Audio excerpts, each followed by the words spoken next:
Hai, selamat pagi teman-teman yang berbahagia. Berjumpa kembali dengan saya Dr. Andri, spesialis kedokteran jiwa dari Rumah Sakit Omni Alam Sutra Tangerang.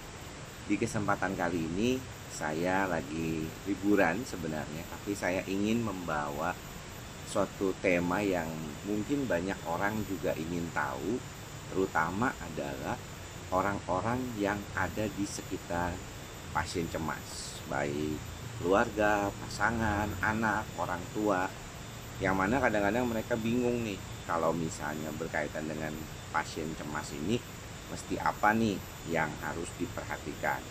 Nah, ada hal-hal yang tidak boleh dibicarakan atau yang harusnya itu tidak dilakukan kepada pasien-pasien yang mengalami gangguan kecemasan, depresi juga ya. Karena hal ini bisa membuat malah tidak baik buat si pasiennya sendiri dan malah membuat perkembangan terapinya tidak terlalu bagus. Nah, ada hal-hal tertentu yang saya sudah dapatkan dari salah satu situs ya di Instagram juga saya gabungkan, yaitu pertama adalah jangan kita mengatakan kepada mereka untuk berpikir positif. Ya, banyak dari kita mungkin mengatakan kalau untuk pasien cemas yang suka mengatakan dirinya cemas, ya merasa nggak nyaman ya.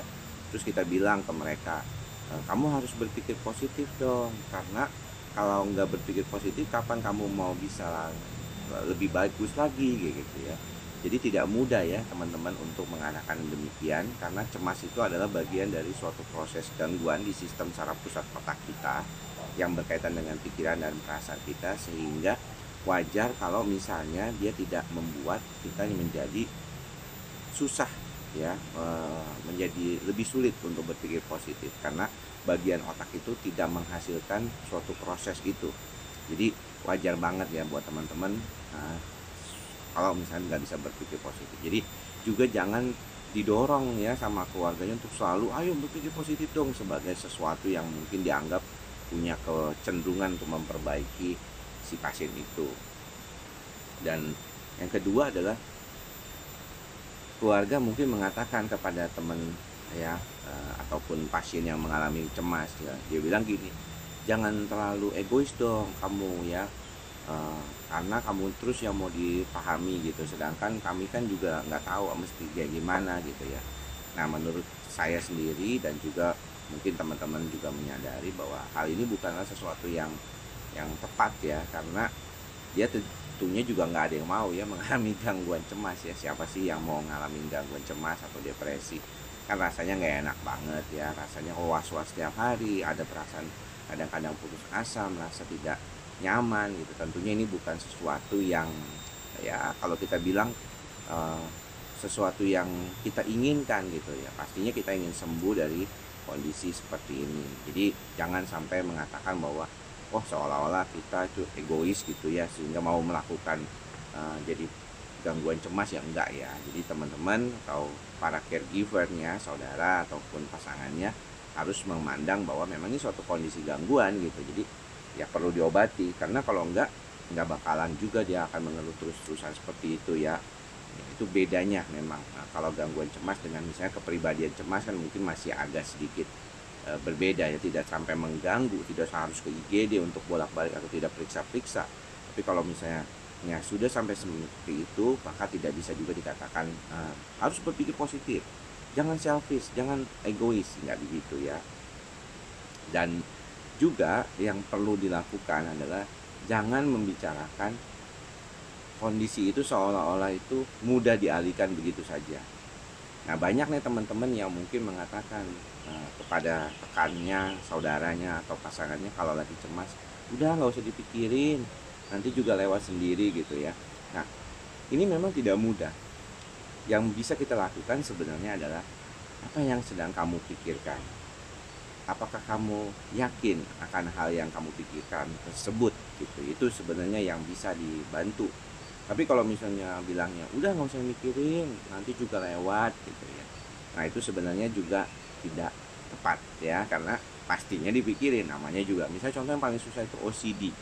Ada pikiran-pikiran obsesif ya, gangguan kecemasan obsesif kompulsif, itu paling sulit tuh. karena dia terus ngomongin ya, seperti kayak di pikiran otaknya itu nggak pernah stop gitu ya untuk memikirkan hal itu. Yang ke selanjutnya adalah tenang aja, nanti juga baik gitu ya. Ini memang bisa terjadi karena mungkin ada sebagian orang yang menganggap bahwa kondisi seperti ini itu bisa baik dengan sendirinya gitu ya. Tidak perlu berobat, tidak perlu ke dokter ya. Tetapi ternyata tidak semua ya teman-teman. Makanya kenapa saya membuat video YouTube channel, karena saya ingin membuat teman-teman memahami bahwa ada kondisi gangguan kecemasan yang memang mau nggak mau harus dilakukan suatu proses perbaikan ya untuk diolah di otaknya. Kalau yang masih ringan, teman-teman bisa ngomong, ya nanti juga baik sendiri, nanti juga jadi enak lagi gitu ya. Itu mungkin bisa. Tapi kalau misalnya yang sudah mengalami gangguan, itu tentunya tidak bisa teman-teman, karena itu suatu proses yang harus dilalui dulu, bagaimana ngebenerin sistem saraf pusatnya, bagaimana supaya lebih stabil gitu ya di otaknya, supaya jangan terus-terusan mengalami suatu proses di mana keadaannya itu jadi nggak benar gitu. Nah ini penting juga ya teman-teman, harus perhatian pada kondisi ini. Terus ada juga nih kalau yang suka ngomong yang nggak boleh tuh begini, kayaknya lu biasa-biasa aja kok, hidup lu sehat, hidup lu kayaknya bagus, nggak kenapa-napa, lu juga nggak kelihatan cemas kok, atau lu juga nggak kelihatan depresi gitu. Nah ini juga salah satu yang mungkin perlu diperhatikan ya sama teman-teman, karena kalau enggak suka berasa kayaknya masa sih segampang itukah kita mengatakan kepada teman kita bahwa itu sesuatu yang nggak boleh atau tidak boleh gitu ya. Nah pada dasarnya keadaan seperti inilah yang perlu diperhatikan juga, karena kadang-kadang orang suka bingung nih, kalau misalnya dilakukan seperti itu kayaknya tuh nggak empati gitu. Dia merasa kayaknya kok kamu tuh nggak memperhatikan saya, dan merasa kalau kayak begitu makin tambah nggak nyaman buat si pasiennya, karena dia merasa tidak diterima. Itulah mengapa kalau saya lihat beberapa orang itu mendirikan suatu komunitas supaya mereka bisa bantu untuk jadi jauh lebih baik ya. Kadang-kadang itu yang mungkin perlu diperhatikan. Nah selanjutnya juga yang paling sering diungkapkan adalah bahwa ada yang bertanya begini, kenapa sih lu jadi cemas, kenapa sih lu mesti jadi depresi, lu kan punya segalanya gitu, lu udah punya pekerjaan bagus, keluarga lu bagus, lu orang kaya, lu orang berpunya, lu pinter, lu ganteng, lu cakep, segala macam lah, hal-hal yang seolah-olah membuat kesan bahwa kecemasan itu bisa dibuat-buat gitu, seolah-olah tuh kita membuat-buat itu gitu. Nah ini juga nggak benar ya teman-teman, karena kalau misalnya seperti itu membuat kita jadinya merasa seolah-olah kondisi kita itu tidak pada tempatnya gitu. Jadi nggak pada tempatnya juga mengatakan kepada teman, saudara, lingkungan kita yang mengalami cemas bahwa kita seolah-olah tuh udah lu tenang aja, nanti juga lu beres, lu kan punya banyak hal yang lu pentingin gitu. Masa lu kayak begitu, lu kan misalnya kelihatan gembira aja tuh di mana-mana, kok tiba-tiba lu merasa seperti ini. Tidak demikian ya teman-teman ya, mudah-mudahan teman-teman bisa memahaminya. Nah yang selanjutnya juga adalah membuat mereka, mengajak untuk ayo senang-senang aja lah, gembira lah. Kalau lu depresi atau lu cemas atau pikirin gitu, udah nggak usah, nanti kita keluar aja lah atau apa gitu ya.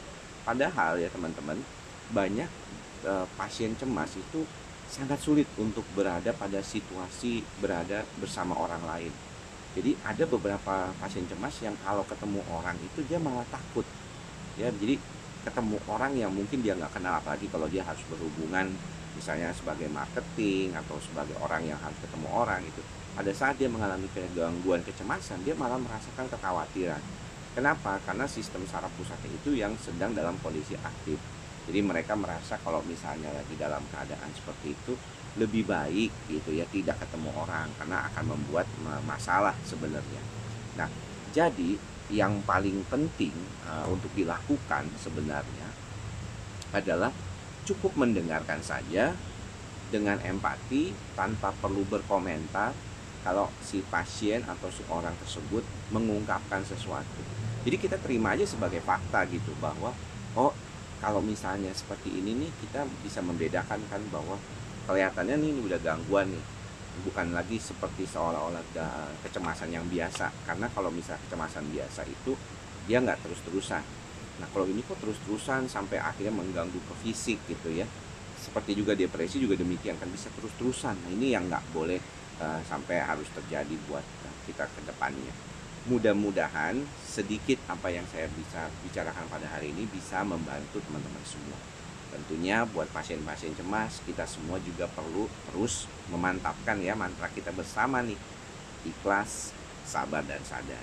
Dengan memantapkan mantra tersebut dan mengaplikasikan dalam kehidupan sehari-hari, mudah-mudahan kita semuanya bisa membantu diri kita melewati berbagai macam masalah kehidupan dan lepas dari kecemasan kita.